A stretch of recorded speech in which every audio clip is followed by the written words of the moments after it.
Hello there, welcome to the Saroy channel and welcome to my Omnibus series. I've got so many of these omnibuses that are going to come out so that you'll be able to listen to an hour's worth of stories, which I know you're going to love. You know, the thing is that telling stories is such a fine art, and it's something that was practiced hundreds of years ago when people didn't have the technology that we have today. And everyone would gather around the fire and listen to a wonderful story. And also, what is so wonderful about a story is that personally, I think it is the best way to go to sleep. Every night when I go to bed, I always listen to stories. And that's something that parents used to do with their children. It's something that they still do with their children. There's nothing better than a good story. And so I hope you're going to enjoy this series.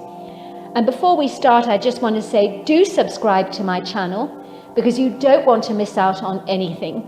Because I'm in for the long haul and I want to make sure that you get the most stunning stories to go to bed with at night or to listen to when you want to be one of those people sitting beside the fire and listening. Don't forget to subscribe to my channel and let's get started. I hope you're going to enjoy the Omnibus. I have a fantastic story today that you're absolutely going to love, and it comes from Tessa in rural Tennessee. And she has called it Bigfoot Stole My Baby, or Bigfoot Stole the Baby, sorry, correction. She writes, "Dear Sarah, I do want to stress that I really need to remain anonymous. And if that was not a promise on your part, I would most certainly not tell my story to either you or your listeners. I would also prefer to leave dates, places and names out of the equation for my own personal protection, if you do not mind. This is partly because as a young girl of 15 years old, all that time ago, perhaps I did not behave as responsibly as I should have around the time that Bigfoot took the baby. My sister Peggy was 18 years old when she had a baby out of wedlock. She never told the father about the impending pregnancy. You see, she had had a fleeting one-night stand with him, and she did not want him to be involved in the raising of her child. Peggy was an amazing mother, and there was nothing that she would not do for her little Kirsty. She even took up a job as a nurse, working night shifts, so that she could give the best possible standard of living to her growing sprog. Peggy and I grew up with my grandmother, who took care of us and raised us from when we were knee-high to a grasshopper. All we knew about my mother was that she had suffered from substance abuse, drug addiction, and so the authorities had entrusted my grandmother to the legal guardianship of both of us. Rumours abounded around our town that my mother had become a down-and-out, or vagrant, so to speak. Our Gran was an amazing woman, but she was hard of hearing and also suffered from really bad arthritis, which really meant she did struggle getting around, and so most of the household duties, including the babysitting, were left to me. I did not mind, of course, but being a young 15-year-old girl at the time, I did have my mind on other matters, so to speak. I was seeing a boy 2 years older than myself who lived in the town. He was very clever, always getting the highest grades at school to boot. He was always getting the highest grades at school. To boot, he was also extremely handsome, and most of my friends were very jealous of my amazing relationship with him. In those days, we were pretty much inseparable. My boyfriend Jason was also a keen hunter of moose, and even though he had not been shooting for long, he did have a reputation of being an amazing shot. Men twice his age were amazed by how brilliant a hunter he really was. I loved living in Tennessee countryside. It was a beautiful life as far as I was concerned, and I really loved the great outdoors. Jason loved helping my grandmother, and he did all kinds of odd jobs around the house and chopped firewood for those long drawn-out cold nights we get in this part of the world.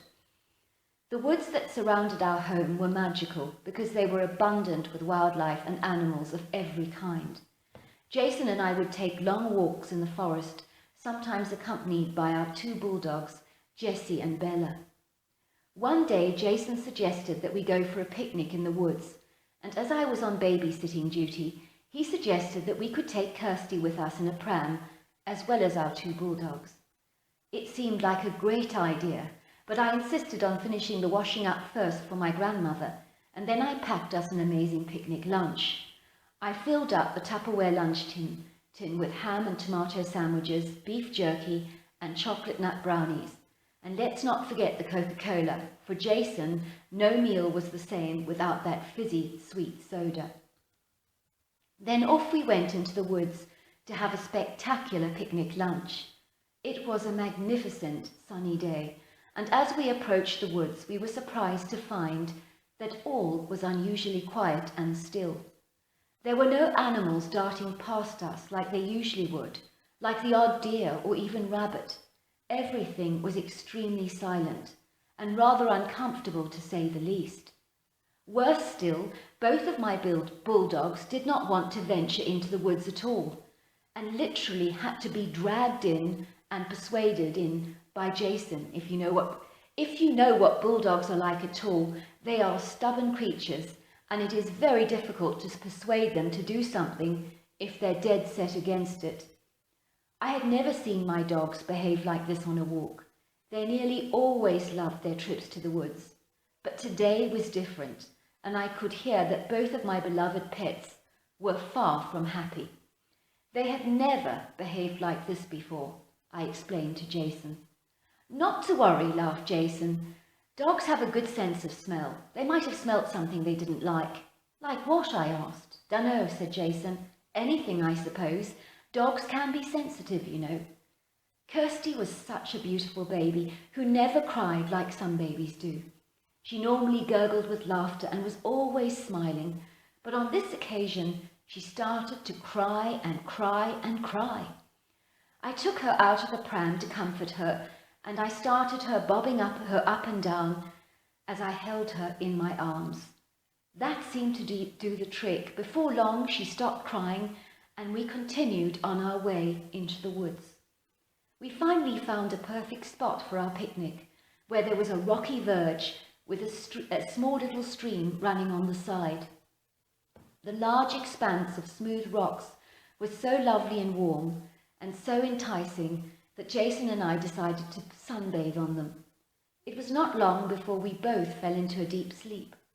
I awoke to find both of my bulldogs growling fiercely with their ears down and their tails between their legs. They both looked fearful. I looked up and woke Jason up, shaking him violently. The dogs really are being weird, I urged him. Something doesn't feel right. I think we need to leave. The dogs are sensing something. Jason was feeling it too, and so hastily we retreated out of the forest, and it was only as we were leaving that I noticed that little Kirsty was not in her pram anymore. She had gone. I cried out in horror, "Where is Kirsten? Where is Kirsten? She's not here, she's not here." "We left her in the pram when we were sleeping, didn't we?" Jason nodded. "We did." "Well, where is she then?" "Jason, she's gone. What am I going to do? Peggy is going to kill me," I cried. "Calm down," urged Jason. "There has to be some rational explanation for this, because a baby just does not disappear like this. Let's go back and see if she's by the picnic spot. Maybe you put her down on the ground and not back in the pram. Who knows?" Supposing something dreadful has happened to her," I cried. I did not know what was going through my head. All I knew is that my focus was to get back my beautiful niece now, as soon as we could. We rushed to our picnic spot as quickly as we could, but there was no sign of Kirsty anywhere. She was well and truly gone, and I was devastated. I was afraid and overwhelmed, all rolled into one. "What are we going to do?" I cried. "It's all my fault. I should not have gone to sleep like that. How could I do that? Something took her while we were asleep. I know, I said. Or someone, corrected Jason. Maybe a child napper followed us into the forest. Or maybe a wild animal took the baby, I suggested. We considered all the possibilities, and then we heard it, the sound of a baby crying, and it wasn't too far off. It's Kirsty, I cried out in relief. She's somewhere here. I know it. Can you hear her? We tied the bulldogs to a tree, left the empty pram at the clearing, and then we tiptoed towards the area that we could hear the crying from. The crying got louder and louder, and we realized that we were getting closer and closer to where Kirsty was. We hid behind the huge trunk of a red cedar tree and peeked around the corner to see who the kidnapper was who had taken our little Kirsty. And there she was.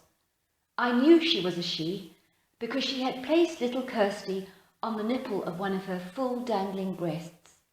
At first the baby seemed resistant to this alien kind of flesh. You see, she had been raised on formula and so was not used to a mother's breast milk, let alone a creature like this. After a while she stopped crying as she drank the milk from this huge creature's breast, gurgling with delight. If this creature was nursing, I thought, where is her real baby? And then it occurred to me, maybe her real baby had died. But what on earth, I thought, what on earth is this creature? This creature was enormous, yet she was underweight for something as large as she was. She was not standing, but squatting on the floor with Kirsty in her arms, and she was chattering to the baby as if trying to soothe it. Kirsty gurgled with delight. She was enjoying the attention of this terrifying-looking beast. I was sick to my stomach, and my insides were churning with sheer horror of the situation. The creature was covered with dark auburn hair, and the face was cone-shaped, and the body proportions were mammoth in size. The arms rarely drew my attention because they were exceptionally long, but I will say this for her. She appeared to be extremely gentle with Kirsty. As I had grown to suspect, she was a mother who had lost her baby, and I did feel a smouldering sense of sympathy for her. Yet this creature should never have taken poor little Kirsty. It was not right, I thought angrily. Even though I was filled with terror and horror, as well as all at the same time with what I was witnessing, I just knew we had to get the baby away from this creature. But how? I beckoned to Jason, and he followed me away from the tree to an area where I felt I could talk to him without being overheard by the creature. Luckily, our stealth had paid off, and she had not noticed us creeping away from her. But that may have been because she was so wrapped up in her mothering instinct looking after baby Kirsty. She's clearly not going to hurt Kirsty, I said. You can see she's smitten by her. We just have to get Kirsty away from her. What shall we do? Did you see how emaciated she is? I asked. Her bones were sticking out of her flesh like a starving dog. Maybe we should put our picnic lunch near enough to her so that it lures her to the food. I suspect she's starving for some reason, although I don't know why. There's so much wildlife out here. Maybe she's sad about her baby's death, and maybe she lost weight as a result. I considered that thought. That was a plausible explanation, I thought. We need to kill her, said Jason, picking up his large rifle. I'm a good shot, he said. I'll take her out in a second. She will not feel a thing, I promise. I was horrified by Jason's suggestion. I do not mind warning shots, I said. If they're needed, of course, and only if they're needed. But did you not see her? The poor thing was so desperate to be a mother. You could see that a mile off. I do not want to kill her unless you have to. Promise me that you will not hurt her unless things start to get dangerous for us. I still think we should take her out, he insisted. This is a dangerous creature that we are dealing with. You realize this thing could kill us in an instant if it wanted to. Look, I said, let's just try this food thing. You never know, it may just work. Jason was very reluctant, but I opened up the Tupperware containers and told him to go and get the pram and the dogs while I prepared the food trap. I put the Coca-Cola and all the delicious food that we had brought as close as I could to where the creature was sitting and nursing Kirsty. I then hid behind the tree and watched her. She sniffed the air curiously, and I think she could smell the food. She suddenly put down Kirsty, got on all fours, and literally ran to where the food was. I could hear her making sounds that you hear when a ravenous animal is suddenly tucking into a meal. I rushed over to the area where she had put Kirsty down, and I beckoned to Jason, who was now with the dogs, and we just ran out of that forest as fast as we could, without looking behind us. A while later, in the distance, we could hear the howls of a creature, clearly in great distress. The poor thing sounded so desperate, like a mother grieving the loss of a dead baby, and now the loss of Kirsty, who was never hers in the first place. As you can imagine, I never ever told my sister about what had happened with her baby. I knew if I had, she would never have trusted me with her child again. Frankly, I would not have blamed her. But would she have believed my story anyway? Somehow I doubted it. You and your listeners may think that I never ventured near those woods again, but that is where you're wrong. I felt so very sorry for the creature that I persuaded Jason to let me go into the woods and leave parcels of food for her from time to time. He thought it was a terrible idea, but only agreed to it because he did not want me to go into the woods on my own behind his back without any ammunition in tow. We did leave parcels for the creature on a regular basis, and a few years went by, and one day when we both went into the forest, we saw the creature again, although luckily she did not see us. I'm almost certain it was her, and this time she had gained weight and looked as if she weighed 700 pounds. She looked magnificent, and the best thing of all was that she was carrying a baby Sasquatch in her arms. I went home feeling so very happy, and over the years I continued to leave her food until we both moved away from Tennessee. I do think of that Sasquatch often because I now know that what I saw was indeed a Bigfoot, and I wonder if she is still alive today or where her little Sprog is. I really related to her somehow, even though she was so dangerous. I hope you and your viewers enjoyed my story. What a fantastic story. I enjoyed that story so much, and I hope everybody else listening did too. I've got a lovely camping experience of a Bigfoot encounter for you. So let's get started. I think you're really going to enjoy this story. Dear Sarah and all your listeners, I'm writing to tell you about my Bigfoot encounter that happened to me on the 7th of June 2010. I was 11 years old at the time, and one of my favourite things to do was to go camping.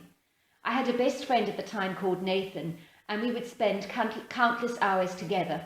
The trouble was that Nathan was so much braver than I was, and despite the fact that I was an outdoorsy sort of person, I never ventured into the woods on my own. There were all kinds of speculation about the woods that surrounded our property. We had heard horrifying stories about supernatural experiences, ghostly encounters, and weird animal noises.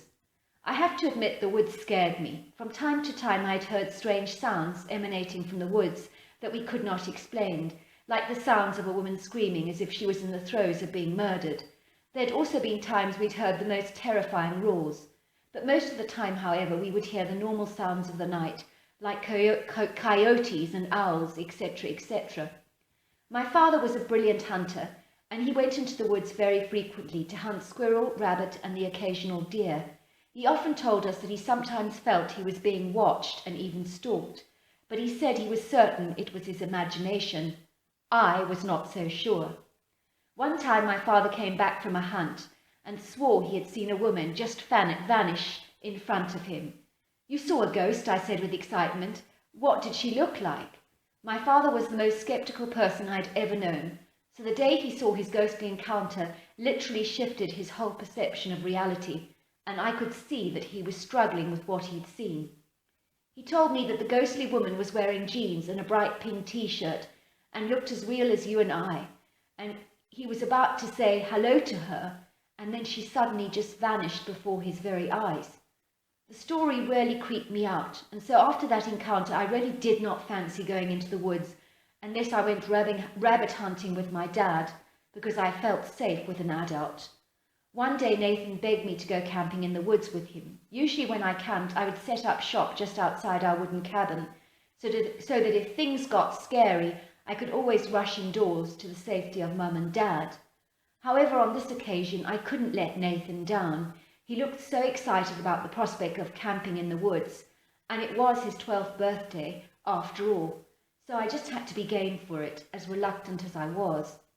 My parents were fine about me camping in the woods as long as I had a mobile phone with me and a hunting rifle with me at all times. Nathan and I filled up our backpacks with everything we would need, including a tent for two, sleeping bags, flashlights, fire starters, a portable gas hob, a pot for boiling water, and of course the essentials like hot dogs, donuts, trailer mix, hot chocolate, marshmallows, and birthday cake. Suddenly, despite my reservations about the woods, I could feel faint stirrings of growing excitement. We would be all on our own, and that prospect gave me a great feeling. Perhaps I was finally getting over my fear of the woods, I thought. It was a beautiful warm spring day when we set up camp very close to the lovely creek.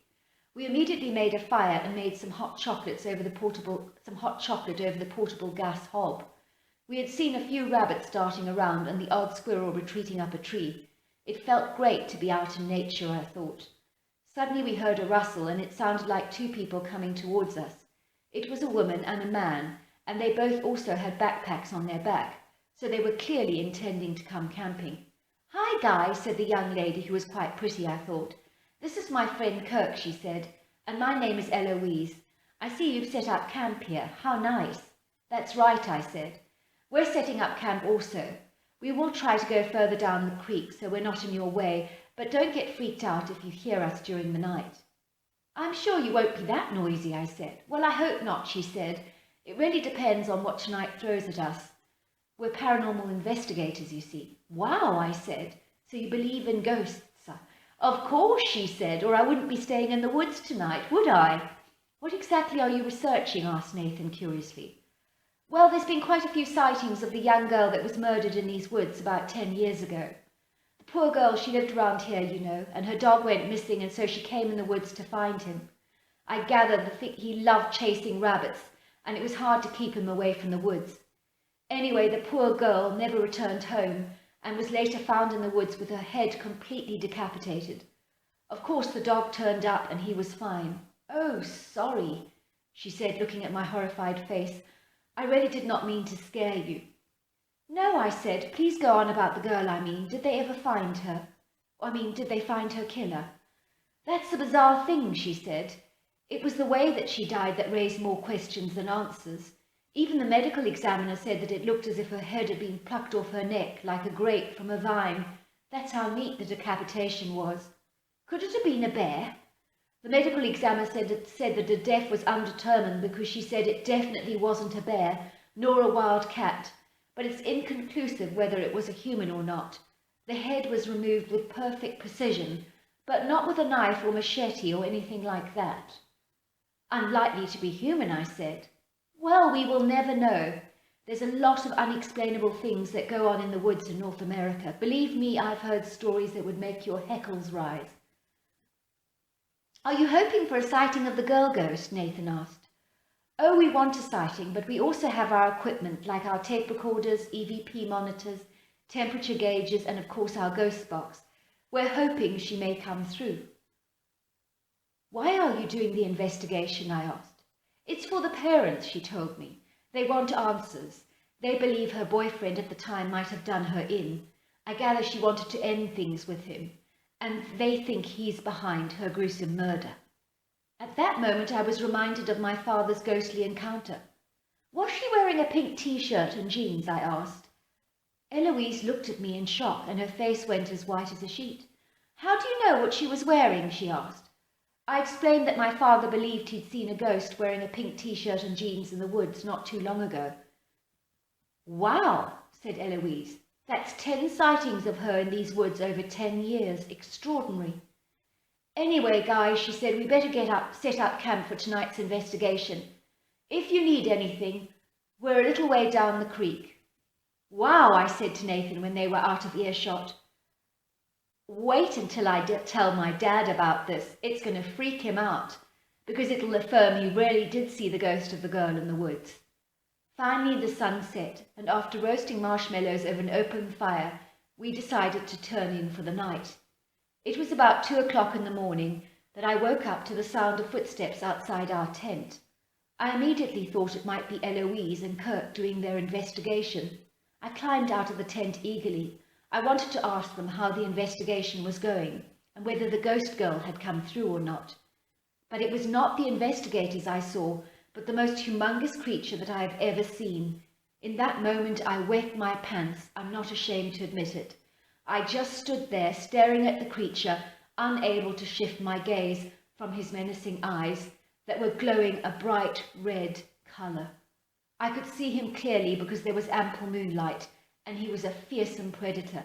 If you think a lion is scary, this creature was 1,000 times worse, and I just knew he was going to kill me. I did not think it, I just knew it, without a shadow of a doubt. You would think I would run away as fast as I could, like any normal human being would, but I just stood there, frozen to the spot, simply unable to move. My legs felt as if they weighed 1,000 tons, almost as if my whole body had become rock hard like dried cement. That is how impossible it was for me to move. The creature was so black he was almost navy blue. That's how dark he was. And his hair was thick and tangled, almost like he had dreadlocks. His face was huge and his body was massive in both girth and width.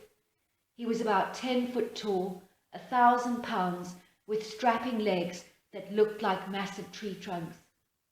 The creature let out the most terrible roar that even our tent trembled from the vibration, and he screamed, sounding just like a woman being murdered, the sound that I sometimes heard coming from the woods. Suddenly I heard gunshots as several rounds were fired in his direction. In that second, the creature literally jumped 5 foot in the air, and in 2 strides he was gone. I turned around and saw Kirk putting down his firearm. "What the heck was that?" he asked. "I've never seen anything like that before." "It's a Bigfoot, I think," said Eloise. "It couldn't have been anything else." "Are you all right?" she asked me. I tried to hold back the tears, but I couldn't. Nathan suddenly came out of the tent, clutching my father's rifle, and tears were also pouring down his face. I knew he was lucky not to have seen the creature, but just hearing him had filled him with terror. Finally, I looked at Eloise and said, "I think we found the killer of the young girl. It must have been that Bigfoot," I said. Eloise looked at Kirk, and they both nodded. "I'm in no doubt," she said. "It makes perfect sense now." The parents were never told that we suspect Bigfoot killed their daughter, because Eloise believed that would traumatize them even more. But she did tell them that she believed it was not the boyfriend that was responsible for their daughter's unexplainable death, and that seemed to give them some closure. All these years later, I still enjoy camping, but I've never been back into those woods. There have also been no more sightings of the ghost girl, so maybe she also has had some kind of closure. I hope you enjoyed my encounter. Thank you for that lovely story. Dear Sarah and all your lovely listeners, I am from Pike County in Illinois, and my name is Sonia. I live here in a gorgeous country home overlooking a magnificent lake and a wooded area that goes back for many miles. I'm a married woman of 32 years old, and I have a 3-year-old daughter called Dottie. My encounter with the Bigfoot happened on the most unlikely day of all days, because everything that could go wrong, from the moment I got up to the time that I went to bed, did go wrong. I'm talking about the kind of day that we do not want to remember and rarely wish to forget. In my case, that is not likely to happen, as this particular day is the day that I saw Bigfoot, and so it will permanently be engraved on my memory for a lifetime. I had invited a couple of friends over for lunch. I had just returned from a weekend in Las Vegas, and I wanted to fill them in on all the details about my exciting adventure, all the casinos I went to, all the shows I watched. I was bursting to tell them everything. Little did I know that that day would offer some interesting entertainment all of its own that would far outdo my Las Vegas experience. I had just started to prepare lunch when the water pipe from my kitchen sink burst and there was water everywhere. I called out a plumber and he managed to fix the broken pipe, but the kitchen looked like a tsunami had hit it. There was water everywhere and it was a massive task to clean up. Let's not kid. "I see you have a very large bear out there," the plumber commented in a jovial voice. "I must say I've not seen one so large before. He's a hefty fellow, he is." "Oh," I said, "we do not get too many of those on our property."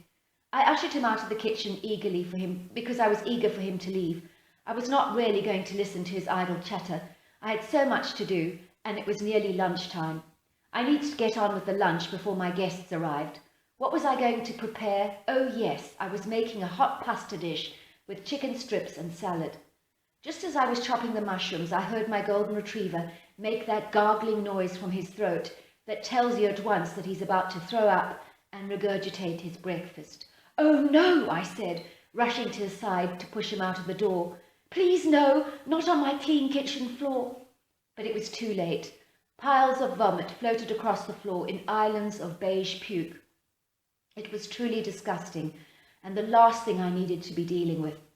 I now had pools of vomit to clean up, and my guests would be here soon. Could things have got any worse, I wondered. I escorted my dog into the garden, cleared up the vomit, washed my hands, and continued to prepare the lunch. Before long, both my guests had arrived, but I noticed that Althea was a little flustered. "Are you all right?" I asked her. "Your face is as white as a sheet." "As I was driving up your drive, I think I might have hit a deer. It just ran out in front of my car, just like that. It gave me the fright of my life." "Is it dead?" "Oh, I hope not," she said. "It seemed to run off into the thicket, so I imagine the poor thing must have made it." "Well, there you are," I said. "I'm sure the animal's going to be fine. If he's not, it's hardly your fault. You should see in West Virginia, there are lots of near misses with deers, suddenly bolting into the road. It all happens all the time there, so don't worry about it." My kitchen was open plan, and so while I cooked, I could engage with my guests. They were both happily sitting on the settee, drinking large glasses of white wine, when my 3-year-old girl came waddling into the kitchen. "Hello there, Dotty," said my friend, cooing with delight to see my little girl. "Sonia," she said, "she's growing up so fast." "Too quickly," I agreed. I watched in horror as Dotty produced the performance of a lifetime. She rolled down her pants and proceeded to pee in the middle of the floor in front of my guests. They sat there in horror, watching Dotty flood the floor with streams of pee. Dotty pulled up her pants and then waddled away just like a duck. My guests keeled over with laughter, but I was once again left clearing up still more pools of water. Was this day going to get any more worse, I wondered. "Whereabouts did you hit the deer?" Althea asked my friend, peering outside the kitchen window that overlooked the long driveway. "It was over there," said Althea. "Around there where the bear is, can you see?" "Whew, that bear is huge," she said, peering out of the window curiously. "I'd never seen one quite that large." "Let's see," I said, walking over to the window. The plumber was telling me I had a big bear on the property, but we rarely get bears here. "Let's see, where did you say the bear was?" Althea pointed, and I reached for my binoculars to get a close view of the creature. "That's not a bear," I said. "Look, it's standing on 2 feet, and its arms are way too long to be a bear's. And see, it also has hands. No, it doesn't have paws. Bears have paws." We watched in stunned silence as the bear-like creature stood up. He was about 8 foot tall, and he had a strange cone-shaped head, virtually no neck to speak of, and a very generous-sized torso that tapered down to a pair of thick, strong legs. "What is he?" I said in horror. "The creature's covered with hair just like a bear, but it's something else. But the question is, what is it?" "What's he doing?" asked Althea. "Oh, my word! I must have killed that deer, the one that I knocked over when I drove up your drive. Look, that creature's got it. He's slinging it over his shoulder. The poor thing must have died moments after I hit him. Now I really do feel bad. I hate killing anything." Sure enough, the creature was carrying the deer over his shoulders, and then the strangest thing happened. He looked up in our direction, almost as if he had felt us looking at him. Then he turned away and walked into the forest in large strides, and his movements were so graceful. "Did you see that?" said Althea. "I think he sensed we were looking at him. Did you see how human his face was?" The face indeed did look human. It was long, the nose appeared to be big, the skin looked weathered and worn, which you would expect if you got exposure from the elements. So there was no telling how old the creature was. "Did you see how strong he was?" said Leanne. "He lifted that deer up as if it was nothing." "Of course," I said suddenly. "It's a Bigfoot. It's a Bigfoot, that's what it is." Althea was so excited, she started to tremble and dial her husband Anton immediately and put the phone on loudspeaker so we could all hear the conversation. "Anton, guess what? Anton, guess what? You're never going to believe this in a million years." "What's up?" came Anton's voice. "We've only just seen a real live Bigfoot." "Aren't you supposed to be having lunch with Sonia?" "I am at Sonia's. We saw the Bigfoot in her field right here at Sonia's place, right from the kitchen window." "You must have been seeing something else, babe." "No, it was a Bigfoot. I saw his cone-faced and its long arms, and this creature had hands." "It was probably a bear," said Anton. "No, it wasn't, Anton. Why don't you believe me? Why aren't you listening? When I say I saw a Bigfoot, why don't you believe me that I saw a Bigfoot?" "Because, babe, they don't exist. Now don't go talking about this stuff at work. Your friends will think you're cuckoo. So you don't believe me then?" "I believe you think you saw a Bigfoot. That's what I believe. But I believe you didn't see one." Althea switched off her mobile and looked sullen. "Why is it so hard to believe that we saw a Bigfoot? Why won't Anton believe me?" "Shall I see if Jake believes us?" said Leanne, dialing Jake's number. Jake was Leanne's husband. "Guess what, Jakes? I've just seen a real live Bigfoot in Sonia's garden." Jake roared with laughter. "You're funny, little muffin," he teased. "You almost had me going there. For a moment I believed you. So you do not believe I saw a Bigfoot?" "Someone's playing tricks on you," said Jake. "It probably was a man in a ghillie suit if you saw a Bigfoot creature. Someone's just pranking you." "Bye, Jake," she said. "Oh!" "But Muffin," came Jake's voice, fading into the distance as he was cut off by a frustrated-looking Leanne. "Stuff him," she scolded. "No one believes us. This will have to be our secret, because if we tell people what we've seen, they'll just ridicule us." "Come on," I said, changing the subject. "Let's have some pasta. Are you guys not hungry?" "Famished," laughed Leanne. "I could eat a horse." I put my oven gloves on and opened the oven door and retrieved the hot pasta dish from the oven.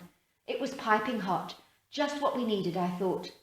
Suddenly I went flying into the air as I tripped over my golden retriever, who had parked himself in the middle of the floor, and my pasta went flying everywhere, and some of it was even hanging off the walls.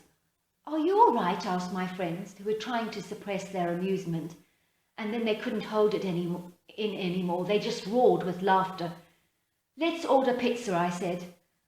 "I've had just as much as I can take for one day." "Anyone fancy cleaning this mess?" I teased, knowing full well that I had another date with my mop. The pizza man arrived at our door with all our orders wrapped up in separate pizza boxes. He was greeted by my overexcited golden retriever, who was wagging his tail furiously and carrying 2 pieces of material in his mouth. He thumped his tail on the ground and dropped the material on the pizza man's shoes. It was a couple of pairs of my dirty knickers from the laundry basket. I was flushing with embarrassment, and the pizza man looked mortified by his contaminated shoes. "Who is having the Hawaiian pizza?" he asked. "That'll be me," said Leanne. Once he had given us our pizzas, he fled out of the house as fast as he could. "Did you see his face?" laughed Leanne. "It was priceless. He looked so horrified." So that was my Bigfoot encounter, a disastrous day, when anything that could have gone wrong did.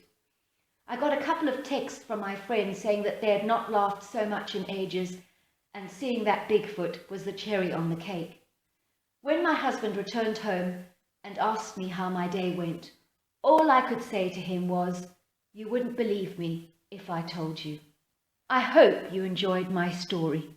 Anyone who's a dog walker is going to identify with this story. So let's get started.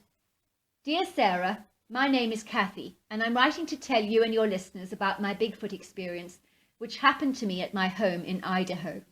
I live on my own in a tiny cabin on 20 acres of land with 2 creeks, Lightning and Cascade, running both through my property. I am close to Bee Top Mountain and Scotsman Peak, and a few miles from Clark Ford Country Road.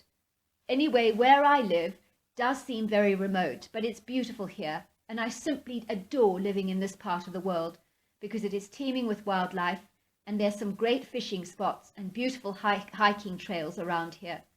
I have a large white mountain dog called Puffin, and every day I take him for walks, either along the creek or one of the hiking trails. One day I was walking Puffin on Lightning Creek when I saw the silhouette of what I thought was a man in the water, but as I got closer to the creature, I thought it was a bear. Puffin and I hid behind a rocky ridge because we did not want the creature to see us. Puffin was growling and his ears were back and he was trembling. He really seemed frightened, which surprised me because he's always been a confident dog. Suddenly I heard whistling, and I realized the creature in the water was the one that was whistling. So it couldn't have been a bear, because bears don't whistle. The whistling went on for some time while the creature just stood in the water. I honestly do not know what he was doing because he just stood there. After a few seconds I heard a splash, and I looked up and the creature had a large catfish in his hands. When I saw the hands of this creature, I realized it did not have paws, but human-like hands. Then I saw the creature, and he was striding out of the water on a pair of enormous, large, muscular thighs. He was swinging his arms as he walked, and they were so long that they hung beyond his knees. As the creature stood up, I realized how tall and how big he was. I believe he was 7 foot tall, and his chest and arms were enormous. He would definitely make those huge bodybuilders look small. I watched him killing the wiggling catfish by thumping it with a stone on the ground, and then he sat on a rock, tore the fish in half, and just ate it, while his eyes darted from left to right, as if he was checking that no one was coming down the path. My dog was still growling as I watched this creature, and he made a snapping sound on a twig. In that second the creature looked up in our direction and sniffed the air, and then he bolted in 6-foot strides into the undergrowth. His senses were amazing, I thought, because he heard the twig snap, and I think he detected our body sense, and that was enough to make him flee. When I got home, I immediately went online to see what the creature was that I had seen, and discovered it was a Bigfoot. On that occasion, I'd never got to see his facial details, but he did have the typical cone-shaped head and virtually no neck. I do remember that. The next day, my friend Pam phoned me and asked me if she could join me for some fishing at the creek, and I thought it was a good idea. I did not tell her about my Bigfoot encounter the previous day. When she arrived at my cabin, we had coffee and went for a brisk walk along the trail with our dogs. She had brought Percy along with her. He is a cross between a Rottweiler and a Black Lab, and is a highly intelligent animal. He and Puffin just love playing together, and they love swimming and chasing rabbits. As we were walking, Percy got very excited and started barking at a particular spot under a tree. As we got closer, we found a strange nest made out of grasses and twigs, and there were some carcasses in this nest. "This is a nest of some kind of predator," said my friend. "But what? That's the question. It smells really rank." "It reminds me of rotting garbage," I said. "No, worse than that," she said, "like roadkill that's rotting and days old." Puffin, my dog, was burying his nose in the nest, and he grabbed something in his mouth and scurried away with it quickly, with Percy running behind him. Both dogs were wagging their tails viciously. "Puffin," I called, "come here, give it back. Puffin, come here, give it back. Drop it, drop it, drop it now." Puffin was in no mood to listen. Whatever he had in his mouth, he was not going to relent of it. Finally, I managed to get Puffin to drop what was in his mouth, and he surrendered it, but it was with a lot of persuasion. Finally, with a great deal of reluctance, he dropped the furry, bedraggled mass on the ground at my feet. But before I had a chance to see what it was, Percy now had it in his mouth, and he was running off with it with a look of total exaltation on his face. "Oh no," I groaned, "not again." "Percy," we called. "Percy, come back! Percy! Percy, drop it, drop it, drop it now! Percy!" Percy, we called, but he had galloped away like a horse. He did not want to let go of the prize he was carrying in his mouth, and he was even being more resistant than Puffin had ever been. Finally we caught up with him after some brisk walking, and there he was lying on the ground behind a bush of some kind. He was chewing a coyote head, which he was clearly enjoying. We saw that he had the bone in his mouth and was tearing off the flesh and eating it hungrily.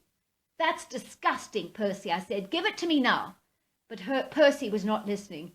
He let out a warning growl as he continued to chew at the furry head, with his long black paw holding it firmly in place.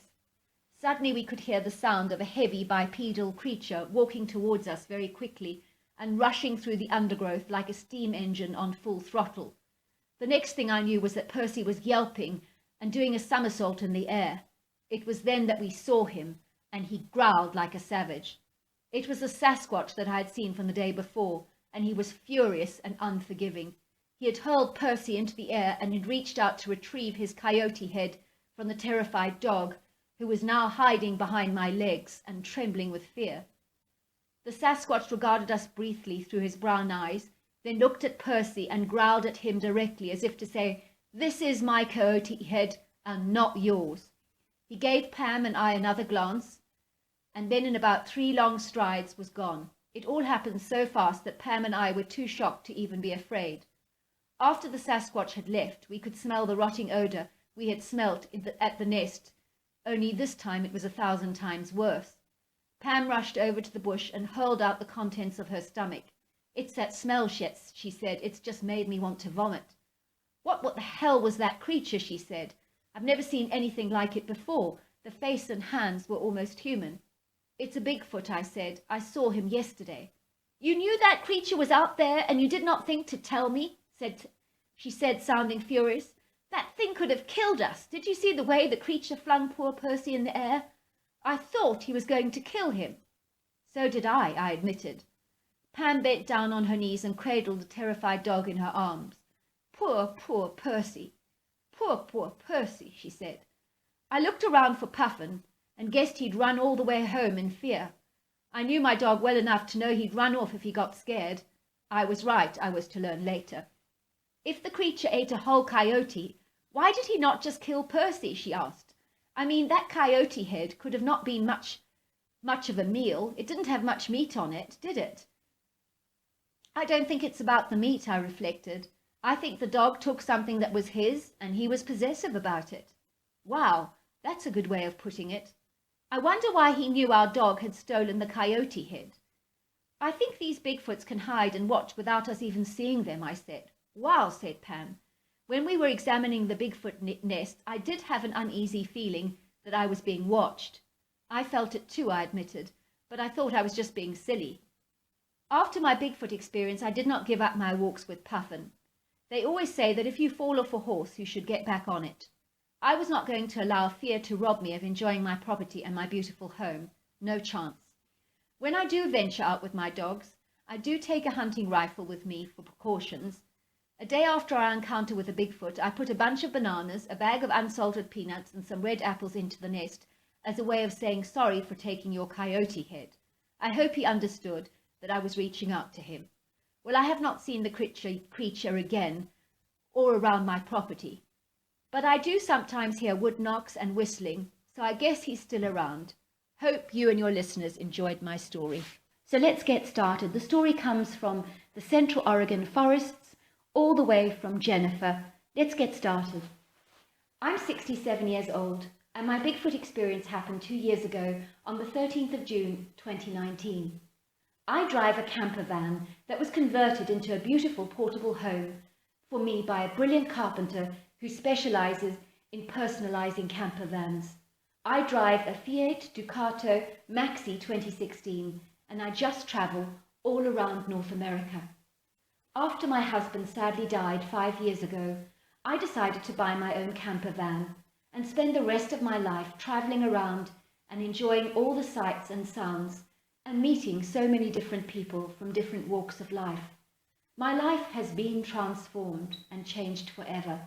I never worry anymore about anything, and I just go with the flow and see what life has to offer me every single day. I definitely recommend this lifestyle to any of your listeners who fancy an adventurous life full of surprises and so many learning experiences. Most of my time in the camper van has been wonderful. I have stayed in some beautiful places, and every year I would always go to one of my favourite spots. Sadly, I can't tell you or your listeners where it is because a lady is entitled to have her secret places if you don't mind. I will tell you this, it is situated in one of the beautiful forestal areas in central Oregon, with cascading waterfalls, pools of moving water, and wonderful animal life. I forgot to mention I have a beautiful miniature pinscher called Maximilian. Strange name, I know. I call him Maxie for short. Anyway, he's the best dog to have on the road because he just loves it. He is made for this kind of lifestyle, and he's a real companion of mine. Anyway, let's not get off topic. I'm sure your listeners want to hear all about my Bigfoot encounter. I remember it was very early in the morning when I woke up. I do not know why I woke up, but something roused me. Even Maxie was still fast asleep, snoring loudly. When I say morning, it was still dark outside the camper van, but you could tell that the sun would soon start to rise. I could hear the sound of what sounded like two people chattering in a foreign language at the river. I'm a little bit of a nosy Parker. I don't mind admitting it. I've never been a gossip though, but I always do want to know what's going on around me. And yes, I do want to see who the people were who were having a conversation together and why they were up so early. Maybe they'd gone for a dip or a stroll around the lake, who knows? I did wonder if there was another camper van nearby. Maybe someone had pulled up into the forest clearing last night and they were parked close to me. I sincerely hope not, because I wanted this location greedily all to myself, and I make no apologies for that. Anyway, I silently crept out of my camper van, armed with my binoculars, and I tiptoed to a nearby tree, surrounded by some mossy overgrowth that clung to the branches, providing a very decent hiding spot. I think it was a very old redwood tree. I focused my binoculars on the water and surveyed the lake, and then I saw the back view of two dark figures playing in the water together. They were chasing each other in the water and throwing pebbles at each other, having so much fun. It looked extremely impractical because the weather was not cold, and they were wearing these wool-like wetsuits.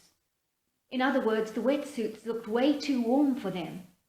Then in shock I realized that these were not wetsuits, but it was dark hair that they were wearing.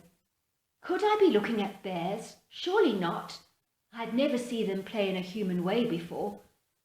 It was then that I saw the hugest creature that I have ever seen in my entire life, as he walked through the undergrowth in thunderous huge strides. It seems as if the trees and the brushes buckled beneath him as he walked. He was an impressive-looking specimen, not pretty, but very definitely powerful and strong. I felt like I was looking at an intimidating creature, like a huge lion or a tiger. He looked as if he was 1,000 pounds in weight, and he was at least 10.5 feet tall, and his body was covered with fine grey hair. There was something about the way he moved that reminded me of the great apes that Dian Fossey worked with all those years ago. Only this creature was much more human-looking than pure ape, but he was also not human. I guess he just reminded me of all that evolution stuff we learnt at school, and those so-called pictures of early man, whether they're true or not, of course.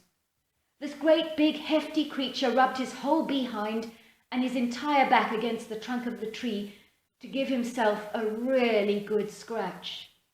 Then he finally scratched his head rigorously with what looked like the edge of a piece of bark, which then he threw down the bank. He finally sat down on the bank side, watching his children playing and making pleasurable grunting sounds that sounded a bit like As soon as as they saw their father, the two juvenile Sasquatches came out of the water. I assume they were Sasquatches because I'd guessed by now that that is what they must have been. And they were shaking their coats like a shaggy dog would. Then all three of them got up and disappeared into the brush so fast.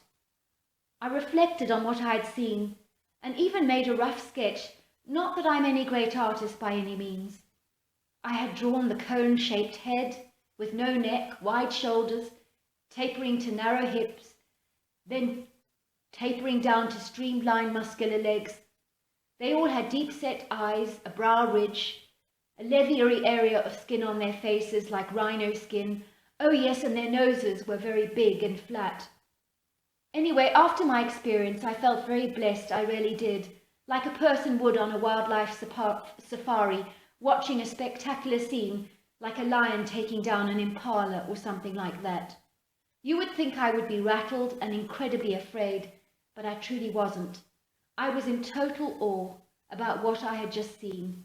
Yet I knew that much as I would admire a hippo and a rhino or lion from afar, I definitely would not want to get up close and personal with any of them, nor with this creature.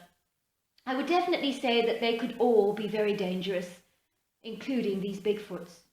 Luckily, I was not on the receiving end of his wrath, but to put it this way, I wonder how that big Bigfoot would have reacted should he have seen me. I hate to think. It was for that reason that after a quick breakfast, I made fast, hasty tracks out of the Orlando forest. I was not about to risk spending the night there. I knew if those Sasquatches were close by, they would discover my camper van, and who knows what they would do. I didn't want to be here to find out. I do love my camper van very much, and I don't want to risk anything happening to it because it is my life with my little minpin. I want to mention I did not smell the horrible smells that people talk about and associate with Sasquatches, but then maybe I wasn't close enough.